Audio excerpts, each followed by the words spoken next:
All right. Hello, everyone. Welcome to today's Zoom call with Chris Stoll. As always, I'll call on people to ask questions and unmute you. Just be patient as I unmute and everything, and we'll get started.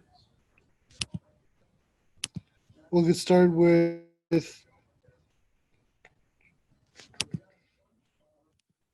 with Mark Brennan.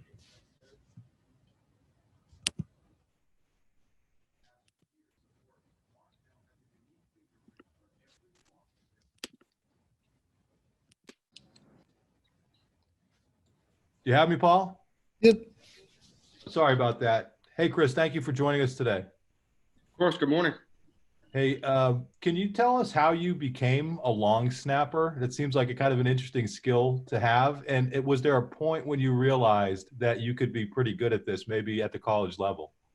So the story behind that is I didn't start football till my freshman year of high school, and I was a quarterback. And then my sophomore year, our senior snapper just all of a sudden had a little funk, and he couldn't get it back there. And I was like, well, I throw the ball over here. Why not throw it between my legs? So I kind of started that. At first, I was one-handed, but then I switched to two hands probably about like week 3 or 4. Then after I started for a year, my dad and I decided to go to Vegas for a Rubio camp, which he's kind of one of the main 3 kind of snapping gurus. Really kind of enjoyed it out there. I wasn't very good at the time, but I had fun competing with other snappers. And from then on, I actually got a coach near me in Pickerington, Ohio, since I'm from Columbus.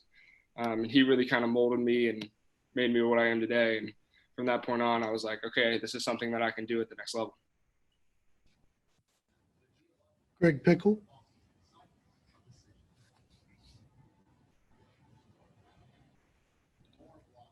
Greg Pickle.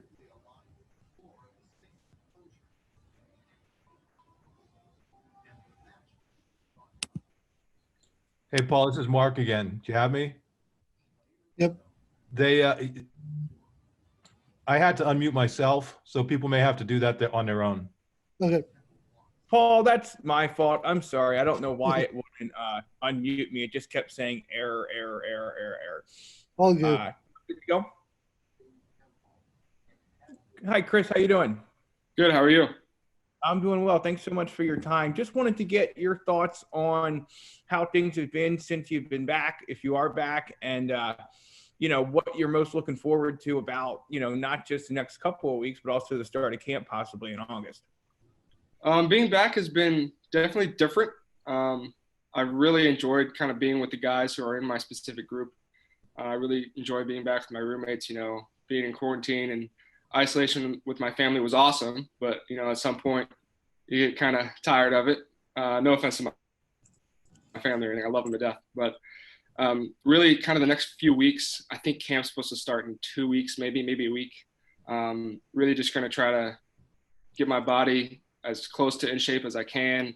Of course we've been training all quarantine, but training with D, just different type of training. And then for the season, I want to play.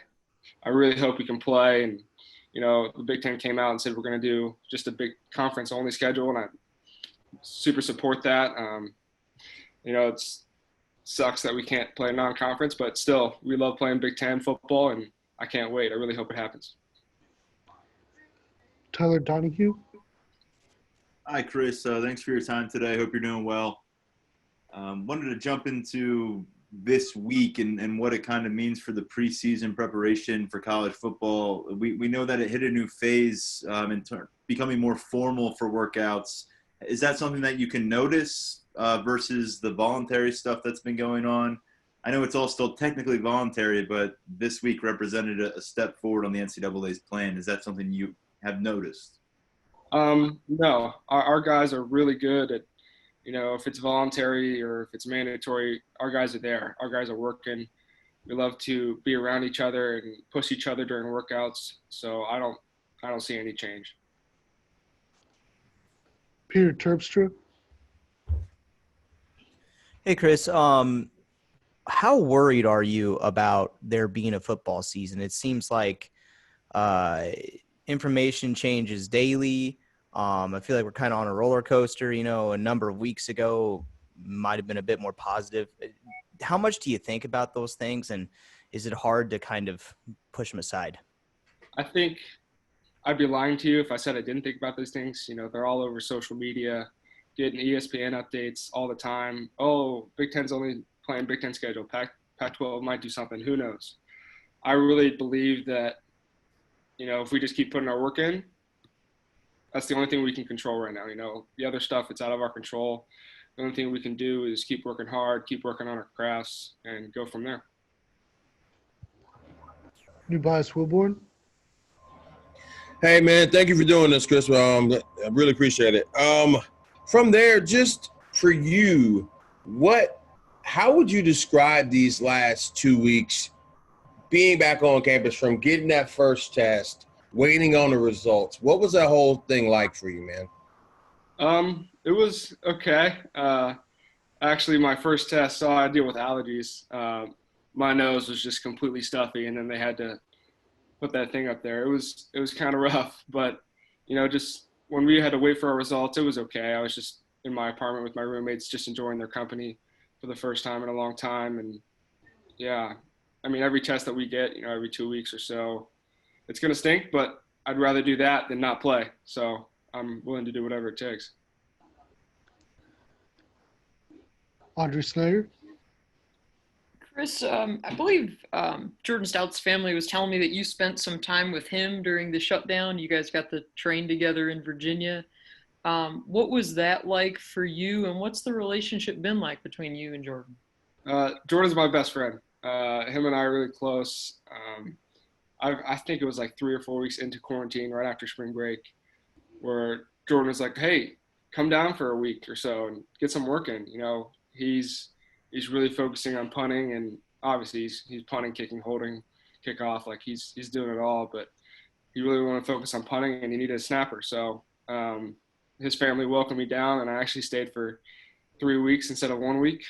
Just loved the town. He's from a little small town. Got to see some of his friends, really kind of get to know where he's from. And then hopefully one day he can come to Ohio and see where I'm from. Mark Wogenrich. Chris, excuse me, following up on that, how did you console him about the loss of the Virginia Tech game? He's still pretty heartbroken about it, but because that was, obviously we're always one game mentality, one game at a time, but that game was definitely marked on his calendar. He's sad about it. He knows we get to play him next year, I believe, at our place, if I'm wrong. I might be wrong, but he's still looking forward to hopefully beating up on some Big Ten teams and doing well, kicking the ball out of the end zone. He's doing okay. We'll go back to Mark Brennan. Chris, how valuable is it to have a guy like Jordan as a specialist who can do all of those different things that you mentioned? Super valuable. Not only because, well, first of all, he's here as a specialist, so he's really good. So he can not only start for us in multiple positions, but he can also teach the young guys different things that might help them one way or the other. Him and Jake go back and forth, pushing each other to be the best kicker possible, and that really helps our team. Greg Pickle. Chris, you mentioned being back and working out. Obviously, Coach Franklin said recently on a podcast that guys are working out with your roommates, not their position group. So how has that changed for you, and who have you been able to work out with, and what has that kind of been like to maybe be with some different guys compared to who you would have been working out with in, say, January or February? Yeah, it's definitely different. Normally I work with a specialist. I've been working with a wide receiver and a D end.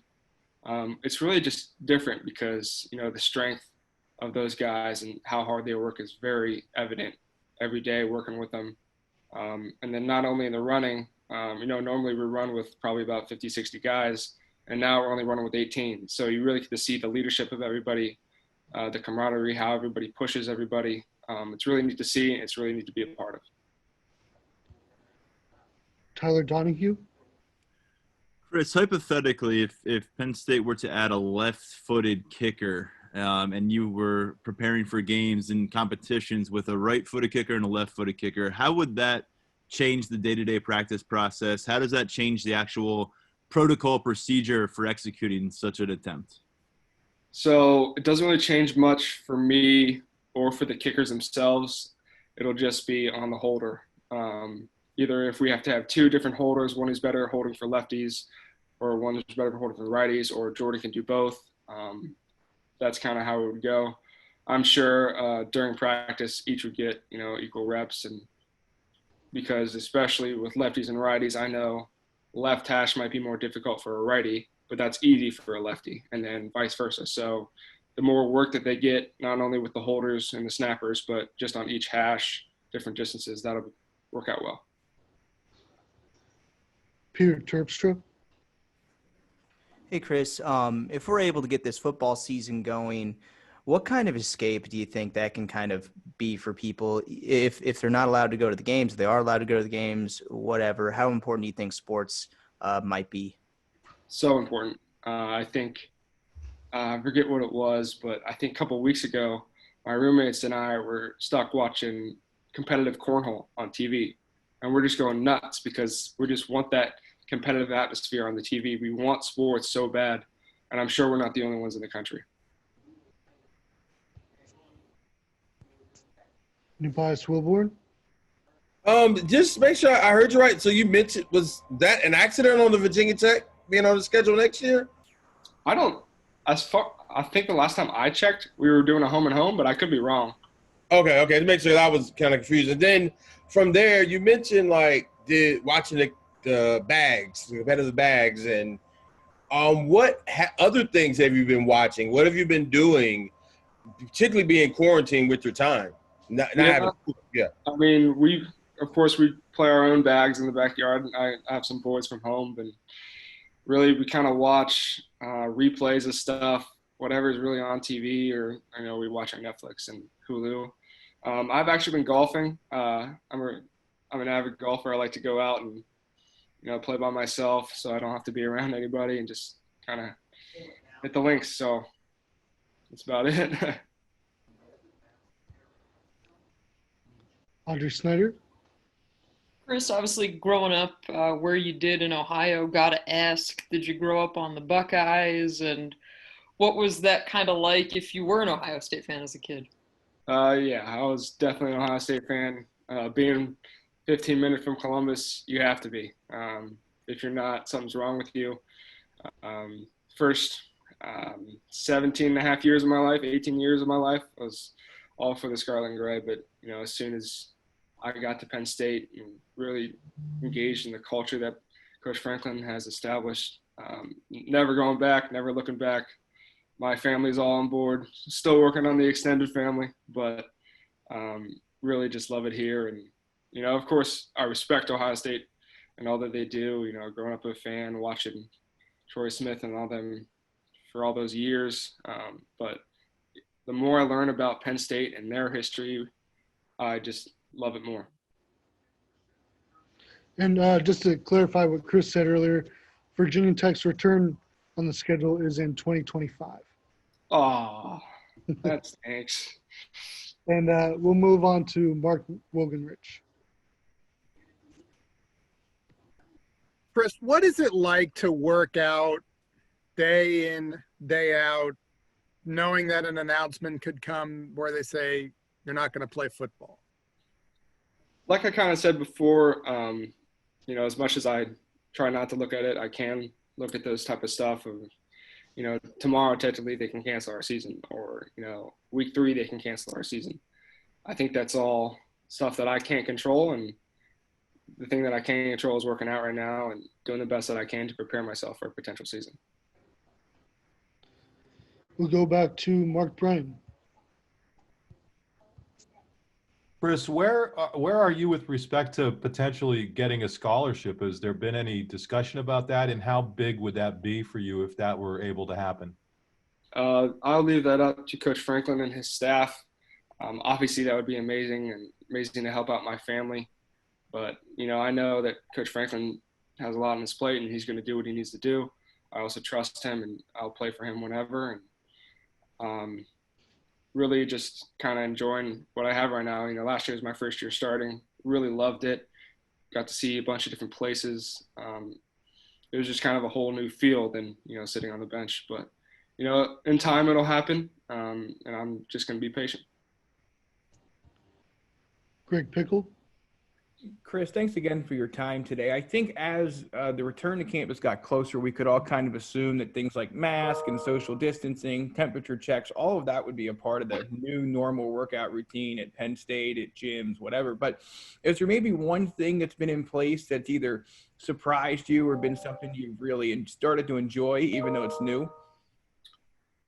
I wouldn't say I enjoy any of it. It's definitely weird, you know.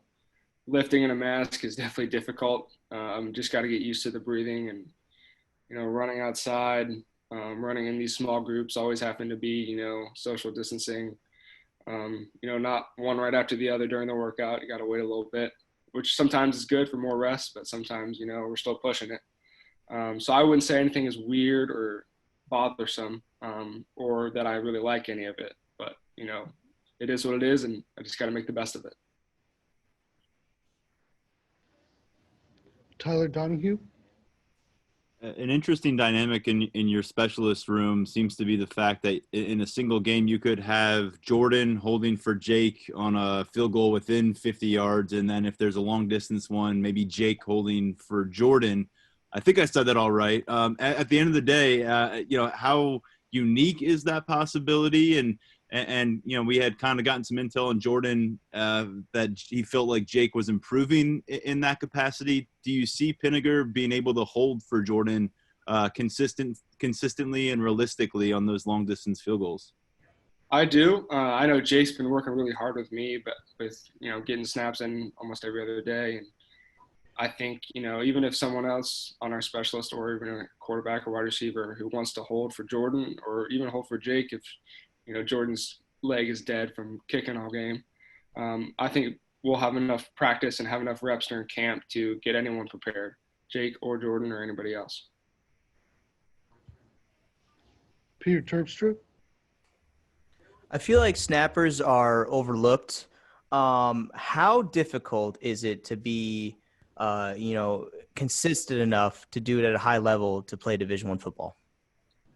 It's very, how do I say this? It's very difficult, but, you know I put in the time. I know I put in the work throughout the past 4 or 5 years of just starting snapping, where I am confident enough to know that, hey, all I got to do is hit this certain spot on his hip and I'm good. And then I just got to go down the field and make a tackle. You know, I'm confident in my work and my ability to do everything consistently every day. And of course, everyone has off days and everyone, you know, misses a snap a little left, a little right. But, you know, I learned to have a short memory and kind of just move on to the next snap. New bias Wilborn. Earlier you mentioned Coach Franklin. What has he meant to just you as a player, but also as a man, particularly over this time during the pandemic and the racial uprisings and everything else? I think Coach Franklin has handled, you know, the pandemic, all the racial issues that came up in our country. I think he's handled it perfectly.